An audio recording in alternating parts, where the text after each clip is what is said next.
четвртфинале во Лига на шампиони. Денеска ќе имаме предлог типови за двете утакмици во Лига на шампиони и плюс 2 типа од швајцарската втора лига. А пред да ги чуете типовите, ставите subscribe на YouTube каналот kladenje.mk. Вас не ве кошта ништо, а на нас не значи многу. Дербито на денот се игра во Мадрид. Реал Мадрид, Бајер Минхен.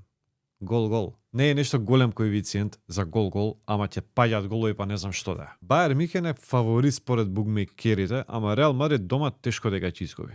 Така да очекувам голови на двете страни. Вториот денешен надпревар во Лига на шампиони се игра во Португалија. Спортинг Лисабон, Арсенал. Гол-гол 3+. Може да одиграте 3+, може да одиграте гол-гол или комбинација гол-гол 3+. Спортинг игра супер фудбал оваа сезона и може да изненади. Може и да тепа денеска, меѓутоа сепак мислам дека севкупен победник ќе биде Арсенал. Во секој случај очекувам голови. Имаме и два надпревари од Швајцарија, од втората лига на Швајцарија. Арау, Етуил, Кец и Вадус Белинкона, Кец. Арау и Вадус се на првото и второто место на табелата. И двете екипи се борат за првото место и директен пласман во првата швајцарска лига. Нема да си дозволат кикс, дефинитивно. Доволно е за денеска. Утре имам уште два надпревари Лига на шампиони и плюс уште нешто друго. Така да, се гледам утре. Ајде, чао!